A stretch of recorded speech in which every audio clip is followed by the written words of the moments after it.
5 Dark Secrets about Coca-Cola. Coca-Cola was invented in 1886 by a pharmacist named Dr. John Stith Pemberton, who was also a Civil War vet and morphine addict. Coca-Cola is based on a drink called vin marine, which was brewed by Parisian chemist Angelo Mariani. Today, Coca-Cola is the most popular soft drink in the world. In this video are its 5 darkest secrets.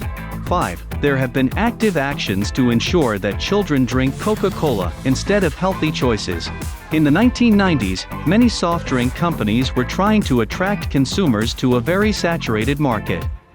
Coca-Cola's plan was to go after high school students and hopefully get them to choose their brand for life, which is more or less the same way tobacco companies use to lure customers.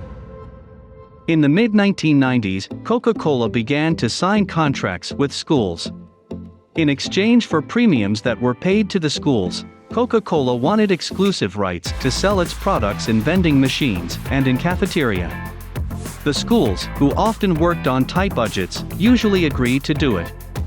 In some cases, Coca-Cola gave schools around $30,000 upfront, and then a commission for the exclusive rights to sell the products in their schools for 10 years.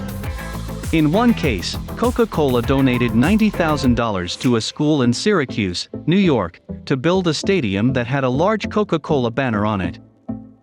While this may not seem like a bad thing, what came next were the rewards they gave to schools in order to sell their products. They were also told that they would make less money if they sold healthier options, such as fruit juices, instead of soft drinks. In some cases, healthier options were not available at all because Coca-Cola did not approve them to be sold in schools. Now 20 years later, there is an obesity epidemic in America. Of course, Coca-Cola has contributed to this problem, and they have even acknowledged this in their reports. For the past 10 years, the single biggest threat to Coca-Cola profit has been obesity. 4. Their water problems. While the Coca-Cola recipe is a closely guarded secret, one main ingredient that they need to produce the sugary drink is water. This becomes a major headache when Coca-Cola decides to set up bottling factories in places that do not have a lot of water. Examples of where this has happened are in several states in India and several countries in Latin America. What happens is that Coca-Cola use up too much groundwater. This causes water shortages in the area, which means that there is not enough water to drink or irrigate crops, which then leads to a food shortage. After a decade of protesting, one plant in India was shut down in 2015, but Coca-Cola plants using up too much local water is still a problem in India, Latin America, and in developing countries. 3. Coca-Cola no longer contains cocaine. One of the most famous rumors about Coca-Cola is that the original recipe used cocaine, and it is completely true.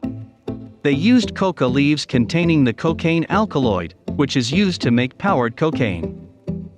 It is difficult to say exactly how much cocaine the original drink contained, but there was a little bit in it. Also, the original Coca-Cola was also alcoholic.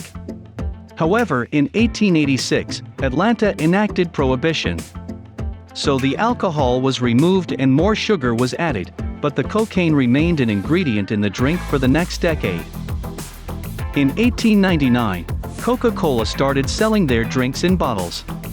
The bottles were popular among African Americans because they did not have access to the fountain pop due to segregation laws. However, this started a panic among middle-class and upper-class white people.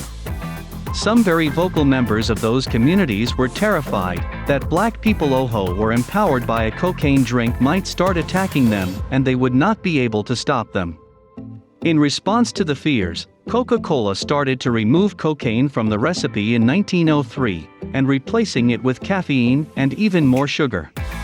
2. Coca-Cola and the Colombian unions. On December 5, 1986, a right-wing paramilitary unit showed up at a Coca-Cola bottling plant in Caripa, Colombia. One of the plant's union executives, Isidro Segundo Gil, went to ask what the squad wanted, and they opened fire on him, killing him. Later that night, the paramilitary group went to the union headquarters, where they destroyed their equipment and then burned the place to destroy all records inside. The next day, they entered into the bottling plant and gave the union workers a choice: quit or die like Gil. Obviously, many of the employees, who were earning $380 to $400 a month, quit their jobs. After they quit, the paramilitary entered in the bottling plant for 2 months.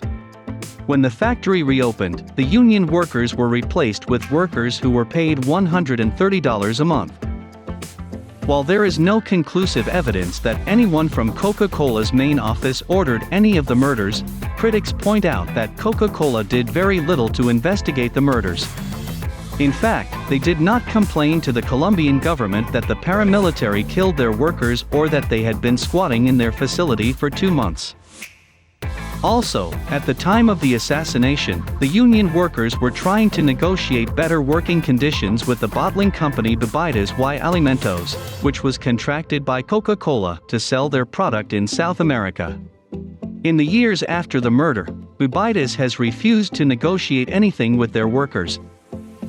Finally, this was not the only Coca-Cola union that was targeted.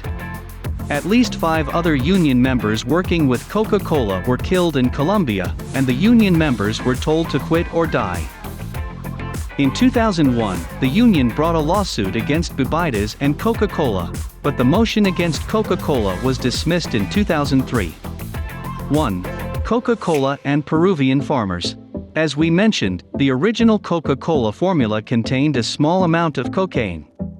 When they changed the formula, they had a company called Maywood Chemical Works, which is now known as the Stepan Company, that imports coca leaves into the United States from Peru. Once it started importing into the United States, Stepan, which still imports coca leaves for Coca-Cola, removes the alkaloid, that is the main ingredient in powdered cocaine, and then they send Coca-Cola the decocainized coca leaf extract. As for what Stepan does with the cocaine alkaloid, well, they sell it under government supervision for medical use.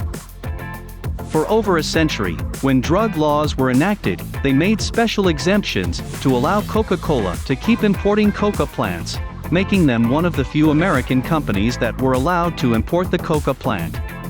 As time went on, Coca-Cola's popularity increased and Stepan could not sell all the cocaine alkaloid it extracted.